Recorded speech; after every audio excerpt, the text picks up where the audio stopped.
Hi there YouTube, XtremeTrainz here. So, in front of me you can see a Trackmaster 2 Motorized Railway Thomas & Friends item, which I wouldn't normally have picked up, though I had a very generous friend of mine gift this one to me. So I'm really excited to take a look at it. Mainly because I know there are different variations of the remote control Thomas & Friends Trackmaster 2 engines available.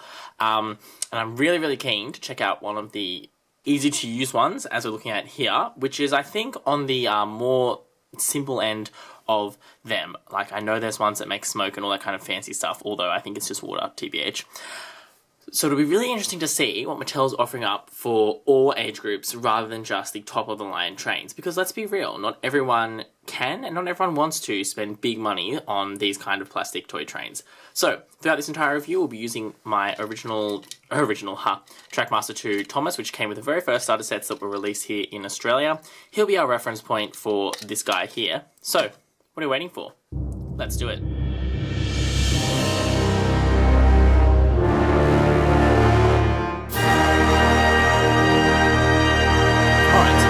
You've got a couple of different things. We've got the remote control Thomas, the remote control, and also some blah blah instructions. Nothing really important on here.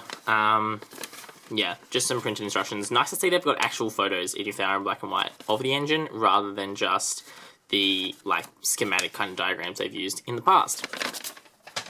Alright, so first thing to look at is the remote control. Very simple design. I'm not exactly sure what it's trying to be. It kind of looks a bit like a pod, or like a sci-fi coffin or something. It does just have an on-off button, and that's because this Thomas is not one of the ones that goes forward and backwards, it just goes forward. So the way it works is you press it once and it goes, press it again and it stops. Yeah, a very basic control, nothing wrong with it, but equally nothing particularly exciting going on here. There's all your licensing, blah blah blah, there.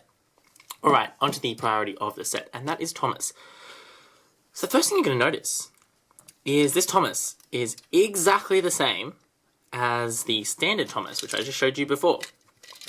When I say exactly the same, I mean, honestly, exactly the same. The same body shape is used. He's practically the same size, or at least he looks like he is. On closer inspection, if we take a look at these engines side by side, what we start to see is some slight differences, such as in the body part here. We can see that this part here is slightly different because it's got bigger water caps than the other one. Equally, this Thomas here has a sticker which acts as the whistles and also the cap, whereas this Thomas has no sticker here, but actually has molded whistles, which I'm just going to show you on the camera. There you go. 3D molded whistles, even if they aren't painted. So evidently, this body blue piece here, the covering section, is actually a different piece to the standard Thomas & Friends Thomas, but it's designed to be very similar, which is something I find quite curious. Obviously, you've got this cutout section here. I'm assuming your RR receiver is in here, and you've got your on and off switch. But yeah, otherwise, he's very similar, and if anything, as noted, he actually is lacking details compared to this one, because he doesn't have those portholes, and even though he's got molded whistles, they are not painted. The last thing to note is the colour of the blue is actually slightly different. On the original, it's slightly darker. It's kind of hard to show on camera, but it is a slightly darker blue in this one than it is in this one. Otherwise, they're pretty much exactly the same. So, what are you waiting for? I'm going to put some batteries in it, and let's take a look. Alright, so I've battered up this Thomas. With batteries in it, I think this one is slightly heavier than this one, although the difference is not a lot. So they are very similar trains. So what I'm going to do is I'm going to dig out my Trackmaster starter set, build it up, and we'll give this guy a run for his money. Alright, so I've got Thomas set up on the starter set layout. He's switched on. Let's see what happens when I press the button.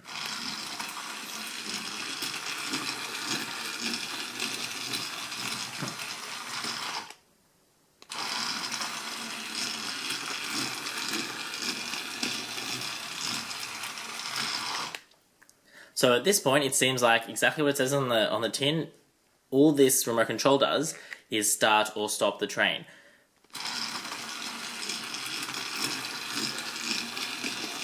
Now, this train uses the AAA batteries that are common throughout all of them.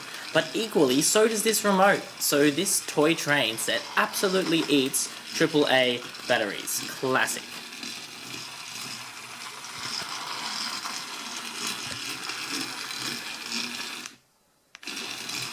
Alright, I'm going to try some range.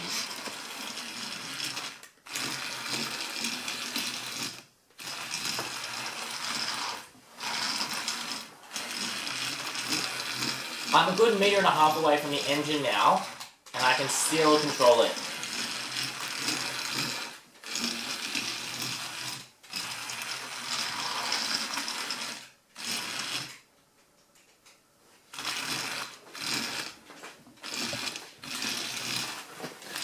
Alright, so I successfully just went to the other side of the room, which is about 3.5 meters away, and I could still control the engine. However, it only works when you're pointing it at the train. If I point the controller when I'm far away, not at the engine, it doesn't work. However, from this proximity here, it doesn't really matter which way you have it pointing, because obviously the infrared signals can reflect and bounce off things.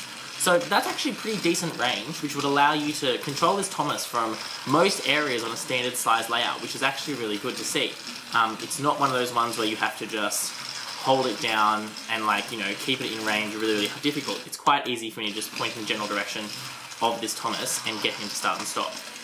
One thing to note about him is, though, is that if you don't press any buttons for about 5 minutes, is what it says in the instructions, Thomas will just stop all by himself. So it means for extended play, this Thomas I can see getting quite frustrating, because, you know, he'd just be chugging along if you're taking a big long freight train, then he would just stop. Although equally, I don't think there will be many situations where a child would be having the train running continuously for 5 minutes. And if they did, then, like, why would you not just tap in the standard Thomas here instead? So I can't see a reason why, if you want to have a remote control one, it's probably because you do want to be able to stop and start Thomas quite quickly and quite regularly. As you can see, he's got no troubles going around the track. He behaves just like a standard Trackmaster 2 engine.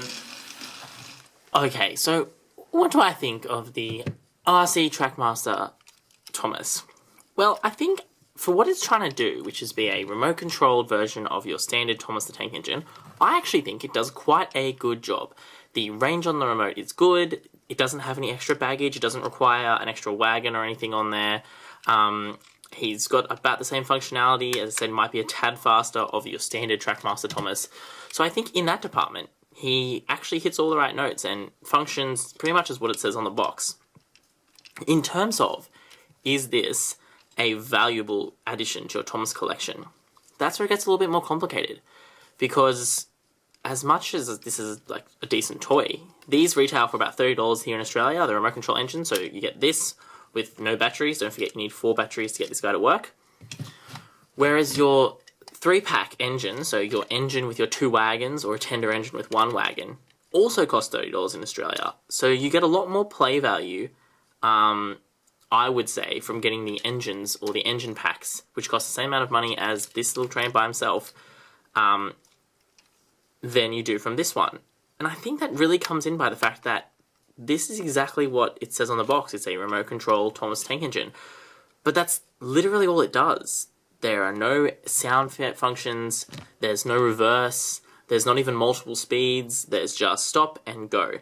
And considering that's essentially what you can do with, funnily enough, an on switch, or equally the stop-go pieces of track, which are littered throughout the Trackmaster style train sets, I don't know how much value you really get added from being able to stop-go from here, if it wants to work for me, which it doesn't. Ah, there you go, see the 5 minutes have gone up. Yeah, I don't know how much added extra you get from being able to do this that you wouldn't just get from going and switching off Thomas.